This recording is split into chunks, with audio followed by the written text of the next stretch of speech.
বাগনান শহর। বাগনান নিয়ে আলোচনা করতে গেলে যদি শুধু বাগনান শহরের কথা বলি, তাহলে বাগনানের শ্রীবৃদ্ধিতে এই অঞ্চলের গ্রামগুলির উপর সত্যি অন্যায় করা হবে। সমগ্র বাগনানের প্রসিদ্ধির জন্য এখানকার গ্রামগুলির অবদান অনস্বীকার্য। বাগনানে যেমন রয়েছেন নামকরা প্রত্নতাত্ত্বিক, শিক্ষাবিদ থেকে শুরু করে স্বাধীনতা সংগ্রামী, এবং ইচ্ছে থাকলেই যে ভিক্ষে করেও মানুষের কল্যাণ সাধন করা যায় তার প্রকৃষ্ট উদাহরণও রয়েছে এই বাগনানের মাটিতেই। এই সব কিছু নিয়েই আজকের প্রতিবেদন। আপনারা জানলে হয়তো অবাক হবেন, পূর্বে বাগনান হুগলি জেলার অন্তর্গত ছিল। বাংলার সুবেদার মুর্শিদ কুলি খাঁর আমলে ভূমি রাজস্ব বিধি সংশোধন হওয়ার কারণে 1722 সালে প্রায় সমগ্র হাওড়া জেলাই বর্ধমান জমিদারির আওতায় আসে। পরবর্তীতে 1795 সাল নাগাদ বর্ধমান জেলা থেকে আলাদা করে হাওড়া এবং হুগলি জেলাকে একত্রে হুগলি জেলার মধ্যে অন্তর্ভুক্ত করা হয় এবং সে সময়ে বাগনান হুগলি জেলার মধ্যেই আসে। প্রাচীনকালে এখানে মূলত দুলে, কাপালি এবং মুসলমান জাতির বসবাস ছিল, তাই তাদের নিয়ে একটি লৌকিক ছড়াও প্রচলিত ছিল বহুকাল আগে। ছড়াটি হলো দুলে, কাপালি, মুচুরমান এই তিন নিয়ে বাগনান। সমগ্র বাংলাতেই দুলে জাতির বসবাস থাকলেও সেই সময় বাগনানে এই জাতির মানুষের বসবাস অধিক ছিল বলে মনে করা হয়। এদের মূল পেশা হলো মাছ ধরা এবং সেই মাছ বিক্রি করে নিজেদের জীবিকা নির্বাহ করা। আবার কাপালি জাতিরা হলো ভারতীয় পাট শিল্পের জনক এবং বহু আগে থেকেই বাগনানে মুসলমান সম্প্রদায়ের বাস। এ প্রসঙ্গে বলি, বিখ্যাত সফরদান পীর সাহেবের সমাধি এই অঞ্চলেই অবস্থিত।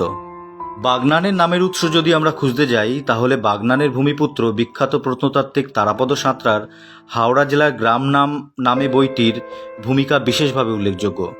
তিনি বলেন, বাগনান শব্দটিকে সন্ধিবিচ্ছেদ করলে বাগ যোগ নান শব্দ দুটি পাওয়া যায়। এখন আরবি ভাষায় এই নান শব্দের দুটি অর্থ রয়েছে।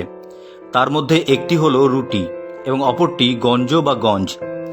বাগ শব্দটি এসেছে দেবী বাগেশ্বরী থেকে। বৃন্দাবন তলার মাঠে বাগেশ্বরী দেবীর মন্দির ঘিরে যে বাজার বা গঞ্জ বসে, তাই পরবর্তীকালে বাগনান নামে পরিচিতি পায়।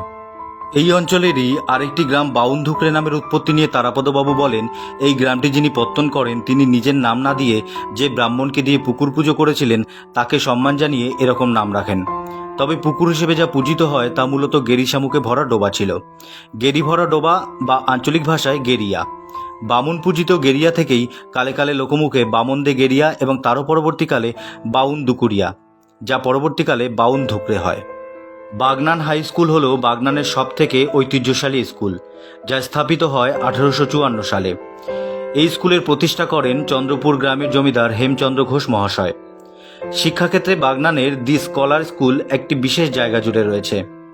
এই স্কুলের নাম বিশেষভাবে উল্লেখযোগ্য এই কারণেই, দ্য স্কলার্স স্কুল মূলত বাংলা এবং আসামের পিছিয়ে পড়া জনগোষ্ঠীর কাছে শিক্ষার অধিকার পৌঁছে দেওয়ার জন্য প্রতিষ্ঠা করা হয়েছে। বাগনানের রবিবাগ গ্রামে দামোদর নদীর পাশে হিউম্যান ওয়েলফেয়ার ফাউন্ডেশনের প্রচেষ্টায় এই আবাসিক শিক্ষা প্রতিষ্ঠান গড়ে উঠেছে। বাগনান শহরও নেতাজি সুভাষচন্দ্রের পদচিহ্নে ধন্য হয়েছে, হাওড়ার আরও দুই প্রাচীন জনপদ শালকিয়া এবং উলুবেরিয়ার মতোই। আজও হয়তো অনেক প্রবীণ মানুষদের স্মৃতিতে জলজল করছে 1940 সালের 5ই মের সেই সকাল, যখন বাগনানের চিত্রবাণী সিনেমা হলের পশ্চিম দিকে পান আড়তের ময়দানে হাজার হাজার স্বাধীনতাকামী মানুষ স্বাধীনতার এক বুক আশা নিয়ে নেতাজির গলা শুনেছেন, কান্ট্রিম্যান প্রিপেয়ার ফর স্ট্রাগল। এটা হয়তো অনেকেই জানেন না যে বীর সন্তান শহীদ ক্ষুদিরাম বসু বাগনান এসেছেন বহুবার। না, স্বাধীনতা সংগ্রামের জন্য নয়। হাওড়ার বাগনানের দেউল গ্রামে ক্ষুদিরাম বসুর মামাবাড়ি ছিল, আর সেই সূত্রেই তিনি বহুবার বাগনান এসেছেন। কাজী নজরুল ইসলাম 1926 সাল নাগাদ কংগ্রেসের জেলা সম্মেলন উপলক্ষে বাগনান থানার আগুনশি গ্রামে এসেছিলেন, আর এই সম্মেলনের উদ্যোক্তা ছিলেন বাগনানের ভূমিপুত্র বিভূতি ঘোষ মহাশয়। বিদ্রোহী কবির বয়স তখন মাত্র 27। বাগনান স্টেশন থেকে পদযাত্রা করে 4 কিলোমিটার দূরের আগুনশি গ্রামে পৌঁছন বিদ্রোহী কবি। সেদিন বিনা মাইকে তিনি হারমোনিয়াম বাজিয়ে নিজের লেখা জাতের নামে বজ্জাতি এবং ওঠরে চাষি জগৎবাসী ধরো কোষে নাঙল এই গানটি গেয়েছিলেন। বাগনান শহর যে অতি প্রাচীন তার প্রমাণস্বরূপ এই অঞ্চলে প্রত্নতাত্ত্বিক উপাদানে ভরপুর বহু জিনিসপত্র, মূর্তি ইত্যাদি পাওয়া গেছে। তার মধ্যে বাগনান থানা সংলগ্ন হরিনারায়ণপুর গ্রামে 1200 থেকে 1300 খ্রিস্টাব্দের দুটি পাথরের মূর্তি এবং 700 থেকে 800 খ্রিস্টাব্দের বিষ্ণু খোদিত প্রস্তর ফলক পাওয়া গেছে। এছাড়াও মহিষমর্দিনী মূর্তি, কর্ণমূর্তি, বিষ্ণু মূর্তি, চামুণ্ডা মূর্তি এবং বাইনানে পাওয়া 11-12 শতকের ভগ্ন সূর্যমূর্তি প্রভৃতি এখানকার উল্লেখযোগ্য প্রত্নতাত্ত্বিক দৃষ্টান্ত। শিং ও চিরুনি শিল্পে সারা ভারতে অনন্য প্রতিভার স্বাক্ষর রাখে বাগনানের দেউল গ্রাম। বাগনানের বাটুল গ্রাম শঙ্খ ও ঝিনুক শিল্পের জন্য প্রসিদ্ধ। বাটুল গ্রামের শাখারিপাড়ার দত্ত পরিবার এই শিল্পটির সঙ্গে ওতপ্রোতভাবে জড়িত আছেন আজ থেকে প্রায় 300 বছরেরও বেশি সময় ধরে বংশ পরম্পরায়। ঝিনুক শিল্পের জন্য বিখ্যাত বাগনান থানার কাজী ভূঁইয়েরা ও কল্যাণপুর গ্রাম। কাজী ভূঁইয়েরা গ্রামের মেটে ও দুয়ারি পরিবার এই কাজগুলি করে। কাঁসার বাসন তৈরিতে বিখ্যাত বাগনান থানার কল্যাণপুরের শিল্পীরা। হাওড়া জেলার একমাত্র পুরাতাত্ত্বিক সংগ্রহশালাটি আছে বাগনান অঞ্চলের নবাসনে। হাওড়া জেলার একমাত্র প্রত্নতাত্ত্বিক তারাপদ সাতটার অক্লান্ত পরিশ্রমে জেলা থেকে যে পুরাতাত্ত্বিক নিদর্শন পাওয়া গেছে এই মিউজিয়ামে তার সবই সংরক্ষিত আছে। বাগনানের নেতাজি মহিবুর রহমান মল্লিক ওরফে কালো মল্লিক একজন রিক্সা চালক। সারাদিন রিক্সা চালিয়ে মেরে কেটে 200 টাকা আয় করেন। কিন্তু সামান্য এই মানুষটিকেই এক ডাকে গোটা বাগনানবাসী চেনেন নেতাজির প্রতি তার ভালোবাসার কারণে। তিনি এখন বাগনানের নেতাজি। একটা সময়ে প্রতিদিন 50 টাকার ফুলমালা কিনে ফেরার পথে বাগনানের স্টেশন লাগোয়া নেতাজির মূর্তিতে মালা পরাতেন নিয়ম করে। এমনকি এসব করতে গিয়ে সংসারে অভাব দেখা দেয় এবং তার স্ত্রী সন্তান নিয়ে ঘর ছাড়তে বাধ্য হন। কিন্তু মহিবুর রহমান মল্লিকের নেতাজি প্রেমে কোনোদিন ভাটা পড়েনি। বাগনান শহরকে যারা সমগ্র বিশ্বের দরবারে পৌঁছে দিয়েছেন তাদের মধ্যে উল্লেখযোগ্য কয়েকজন হলেন হাইকোর্টের বিখ্যাত উকিল এবং বিচারপতি দ্বারকানাথ মিত্র, নাট্যকার হরিপদ চট্টোপাধ্যায়। বাংলা নাটকের ধারা পরিবর্তনে হরিপদ চট্টোপাধ্যায় লেখা ভৃগুচরিত অত্যন্ত গুরুত্বপূর্ণ।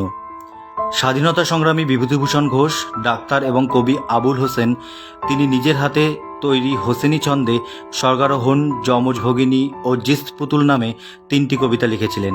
জ্যোতির্বিজ্ঞানী ডক্টর অমলেন্দু বন্দ্যোপাধ্যায়, যিনি জ্যোতির্বিজ্ঞানের ওপর 225টিরও বেশি গবেষণাপত্র এবং ইংরেজি ও বাংলা মিলিয়ে 2500-এরও বেশি প্রবন্ধ লেখেন। বিশিষ্ট কথা সাহিত্যিক আফতার আহমেদ, যার বিখ্যাত লেখা খণ্ডবিখণ্ড, স্বপ্ন সম্ভব, দ্বিতীয় বিবি এবং মেটিয়া বুরুজের কিস্সা উল্লেখযোগ্য। বাগনানের প্রাচীন এবং ঐতিহ্যশালী পুজোগুলির মধ্যে অন্যতম চন্দ্রভাগ গ্রামের দুর্গাপুজো। বাগনানে অন্যতম প্রাচীন মন্দির খালোরের বিখ্যাত কালী মন্দির। বনেদিবাড়ির পুজোর মধ্যে অন্যতম বাগনানের নন্দীবাড়ির পুজো। এখানে এখনও সন্ধি পুজোর আগে ফায়ারিং করা হয়। অনেকেরই হয়তো অজানা বিপ্লবী বাঘা যতীন দীর্ঘদিন গা ঢাকা দিয়েছিলেন এখানকার অন্যতম প্রাচীন স্কুল বাগনান হাই স্কুলে, আর তিনি নন্দীবাড়ির দুর্গাপুজোতে হাজির হয়ে দেবীর আশীর্বাদ ধন্য হয়েছিলেন। বাগনান থানার অন্তর্গত হারব গ্রামের চক্রবর্তী বাড়ির দক্ষিণাকালী বুড়িমা নামে খ্যাত। প্রায় 400 বছরেরও অধিক প্রাচীন এই প্রতিমাকে নিয়ে নানা জনশ্রুতিও প্রচলিত আছে। বাটুল গ্রামে মোটা পুকুর নামে প্রায় 7.5 বিঘা জায়গা জুড়ে একটি বিখ্যাত পুকুর আছে। প্রচলিত বিশ্বাস অনুযায়ী এখানে ডুব দিলেই নাকি সুস্থ সবল হওয়া যায়। লোকশিল্পের ক্ষেত্রেও বাগনান বিশেষভাবে উল্লেখযোগ্য। কালিকা পাতারি লোকনৃত্য তার মধ্যে উল্লেখযোগ্য। জবা চাষের ক্ষেত্রেও বাগনানের বেশ প্রসিদ্ধি রয়েছে। বাইনান গ্রাম পঞ্চায়েতের বালিগ্রামের শেখ আনসার প্রায় 40 বছর ধরে এলাকার একটি কালী মন্দিরে জবা ফুল দিয়ে আসছেন প্রতিনিয়ত। এই ব্যতিক্রমী ঘটনা আজকের দিনে সত্যিই বিরল। পেশায় ভিখারিনী, যাকে পশ্চিমবঙ্গ সরকারের নারী এবং শিশু কল্যাণ ও সমাজ কল্যাণ দপ্তরের থেকে অগ্নিকন্যা হিসেবে আখ্যায়িত করা হয়েছে, তিনি রূপালী সরকার। ভিক্ষে করে তিনি আরও 100 জন ভিখারিদের জন্য আশ্রয়স্থল তৈরি করেছেন। নিজের পেট চালানোর পাশাপাশি এই ভিক্ষুকদেরও দায়িত্ব নিয়েছেন অগ্নিকন্যা রূপালী সরকার। বেশিরভাগ মানুষই জানেন না যে এই বাগনান থেকেই বন্ধন ব্যাংকের সূচনা করেন চন্দ্রশেখর ঘোষ। আজ থেকে প্রায় 20 বছর আগে মাত্র 3 জন কর্মী নিয়ে একটি ভাড়া বাড়ি থেকে তার এই কর্মযজ্ঞ শুরু হয়। বাগনানের অ্যান্টিলাতে গড়ে উঠেছে হাওড়ার বৃহত্তম ইকো পার্ক। দীর্ঘ 7 কিলোমিটার এলাকা জুড়ে গড়ে উঠেছে হাওড়া জেলার বৃহত্তম ইকো পার্ক, যার পোশাকি নাম শহীদ মানস সেনের নাম অনুসারে মানস উদ্যান। কথাশিল্পী শরৎচন্দ্রের বাড়ি, যা এখানকার সবথেকে বিখ্যাত দর্শনীয় স্থানগুলির মধ্যে অন্যতম। পানিত্রাসের সামতাবেড়ে গ্রামে কথাশিল্পী শরৎচন্দ্রের বাড়ি। শরৎচন্দ্র যে হোমিওপ্যাথি ডাক্তার ছিলেন তা হয়তো অনেকেই জানেন না, তাই তার বাড়ির সামনে বড় বড় হরফে লেখা আছে ডাক্তার শরৎচন্দ্র চট্টোপাধ্যায়। পানিত্রাসে প্রতি বছর শরৎ মেলা অনুষ্ঠিত হয়। প্রাচীনত্ব, শিক্ষা, সাহিত্য, ইতিহাস, ধর্মীয় সম্প্রীতি সবকিছু নিয়েই বাগনান এক বিশেষ জায়গা জুড়ে রয়েছে বাংলার ইতিহাসে। যেখানে নামকরা মনীষীদের সাথে সাথে সমাজের একদম পিছিয়ে পড়া মানুষদের অবদানও বিশেষভাবে ছাপ ফেলেছে। এইভাবেই সব কিছুকে সঙ্গে নিয়েই বাগনানের আরও শ্রীবৃদ্ধি ঘটুক, বাগনানের নাম ছড়িয়ে পড়ুক বিশ্বের কোণে কোণে। সমগ্র বাগনানবাসী এবং এই মুহূর্তে শুনছেন যারা এই প্রতিবেদন, তাদের সকলকে জানাই অনেক ধন্যবাদ এবং অনেক শুভেচ্ছা। ভালো থাকবেন সকলে।